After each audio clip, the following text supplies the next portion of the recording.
Hey guys, Sam here with Batch Stoves. I'm in Chattahoochee National Forest, just off the Appalachian Trail at Gerard's Gap, and I'm doing a little weekend hike, a little small section from Woody's Gap to Neal's Gap. It's about 10.6 miles or so. I really just came out to try out my new gear. I've got a do-it-yourself seal net tarp that I made using the pattern I got off of Frankie's video and what he posted on Hammock Forums. Thank you for that. It turned out really well. It's real nice. I've put some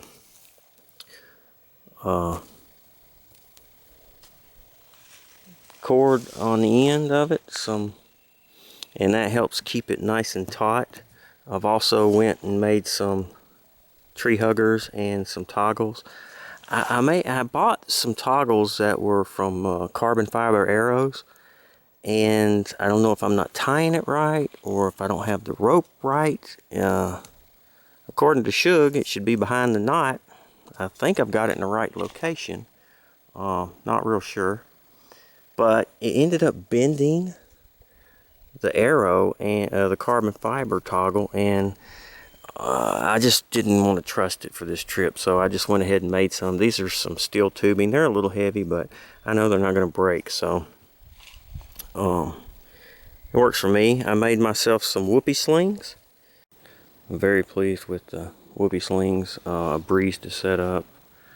It turned out well, and my do-it-yourself Hennessy hammock out of some nylon. It's not ripstop, but it is nylon.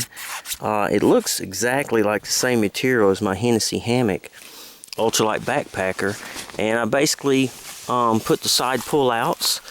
I think this is from Head for Change. Did a do-it-yourself on the hammock forums for the Hennessy ASIM. Put the patterns and everything on there.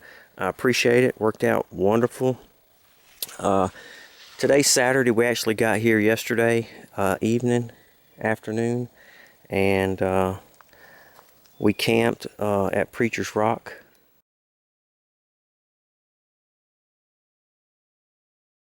Cooked lunch today. I had ramen noodles. Pretty good, because it was still actually it wasn't this afternoon. It was more like, I don't know, 10:30 this morning or 11 o'clock. So it was still kind of a little cool out, but it's very nice and peaceful.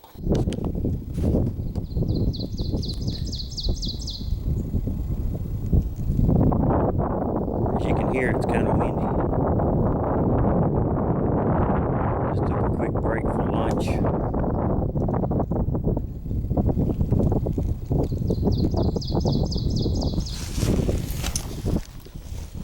And we're going to have some ramen noodles.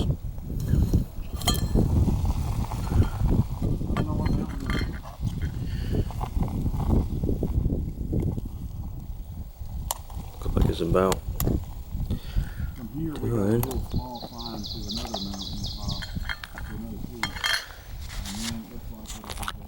trail food.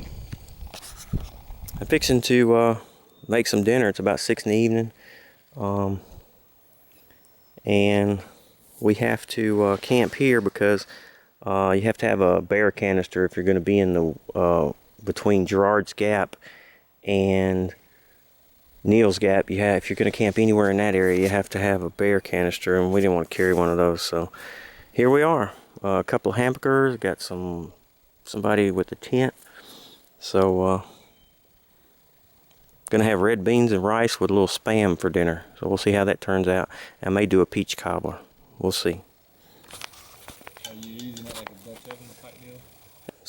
And we're gonna make some peach cobbler. Just stuck it on. Should be about 20-30 minutes, and we'll see how it goes. Okay, we're about 20 minutes in. Let's take a look. Oh yeah, looking good. You hear it bubbling. You smell it. About maybe another 10, 15 minutes. We'll check it and see. Okay, we're coming up on around 30 minutes here. And looking pretty good. Can't tell if the dough's quite done, but looks pretty good. Oh yeah, I think it's done.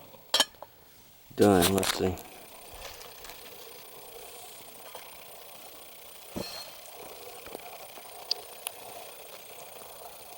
Oh yeah, good. I do believe that's good. Alright, so we got peach cobbler for dessert. And we're going to have red beans and rice with some Spam for dinner. So let's get that going. Alright, so we got, we're using the adjustable flame stove. And we're going to do some red beans and rice with some Spam singles. I got a little straw in here. I pinched the ends and put a little olive oil in there. And take about 30 minutes, I hope. Okay, so we've got our red beans and rice. And I'm going to let that sit for a minute. And we're going to throw our Spam in there. And I've been preheating the Spam with some my peach cobbler for my dessert there. And it took about 25 minutes. This is a Vigo red beans and rice. I got it at the grocery store. It's Vigo. Cajun style.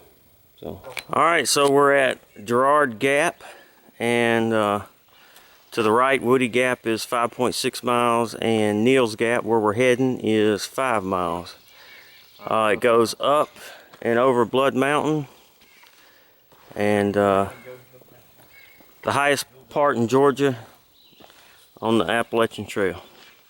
Here we go. Okay, guys, we're here at Slaughter Gap. This is a Slaughter Gap trail going this way.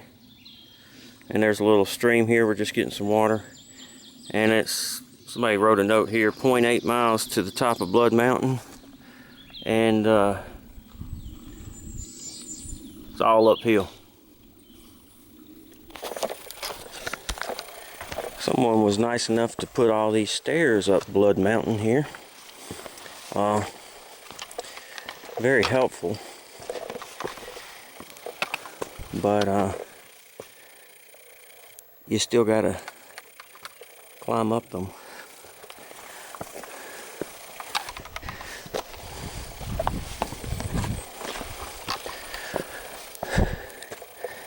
You can see that just some of the mountain foliage, a lot of hostas, little wildflowers and such all along the trails. Very nice. The trees are still up here on Blood Mountain. A lot of the trees are just starting to get their leaves. Very nice. Very nice views all around.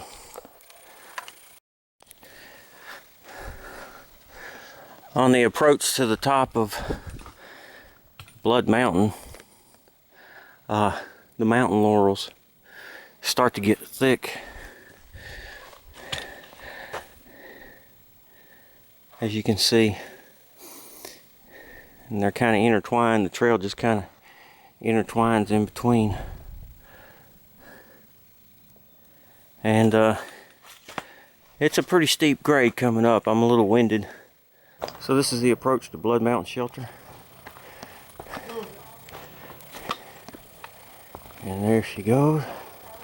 This is one heavily used shelter, I think, because this is one of the most heavily hiked sections in Georgia on the AT.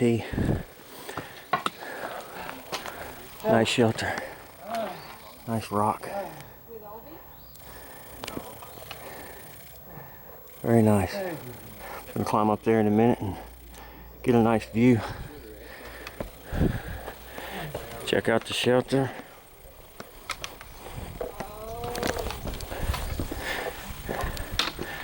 at one time had a fireplace, but it's been rocked in.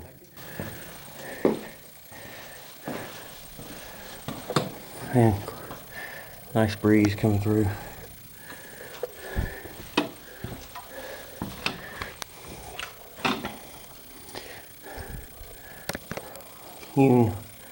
Nice hand-hewn beams. Very structurally sound. And then of course there's a nice logbook.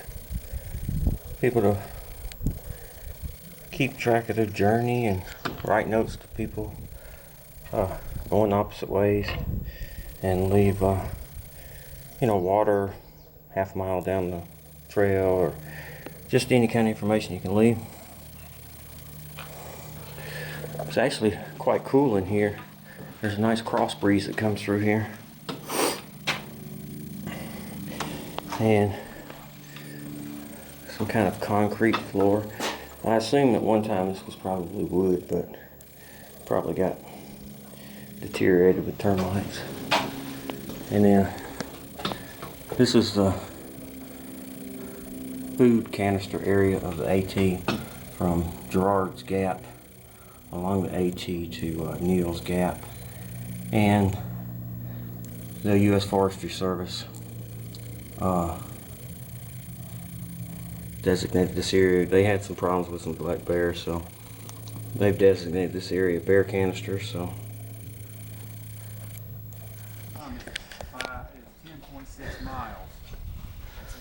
okay, so there's the Blood Mountain Shelter, and there's this huge granite rock formation here. And this is the top of Blood Mountain.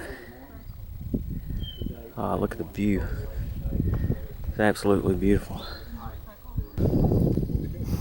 You can see the ridge over there because the leaves aren't on the trees quite yet.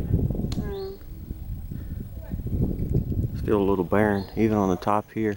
But you can see they're starting to sprout out. About another week or so, a couple of weeks, they'll be full foliage. Still a little bit cold, but yeah, still a little cool. Today's nice. It's probably high 70s, low 80s. yeah. Okay.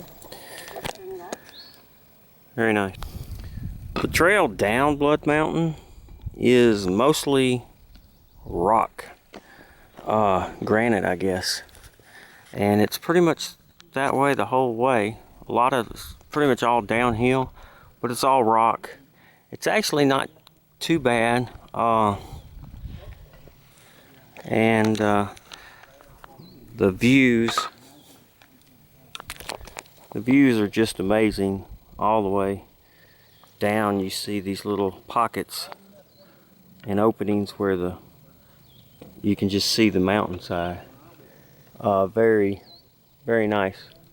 Especially since the foliage isn't on the trees, you can kind of see through them. It's really nice. Very nice hike.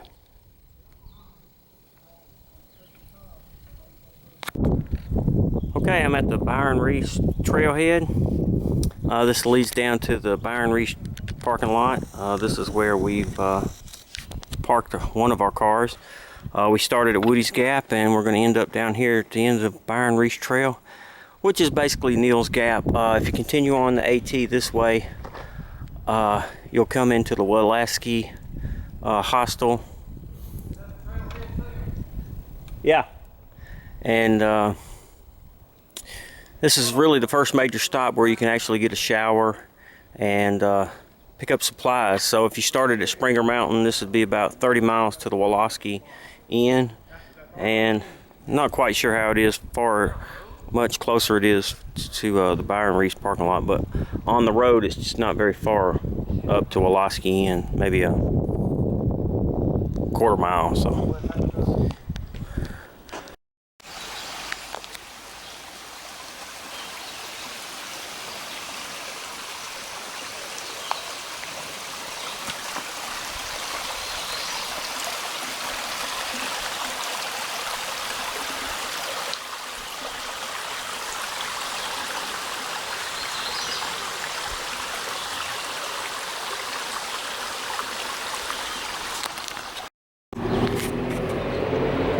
Okay, by the sound you can tell we have reached civilization.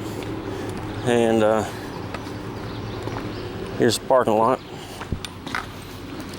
There's got to be a sign somewhere, though. There's a sign right here. Well, let's see what it says.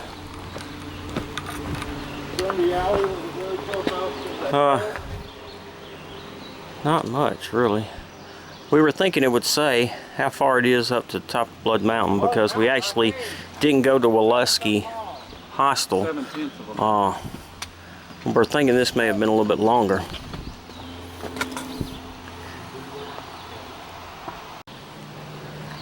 It was a good mile and a half probably up to the top of Blood Mountain, I'm thinking. Not real sure. Maybe I can check online and see. Well, here's the parking lot. And it's quite visited quite frequently because there are a lot of people that travel this portion of the trail.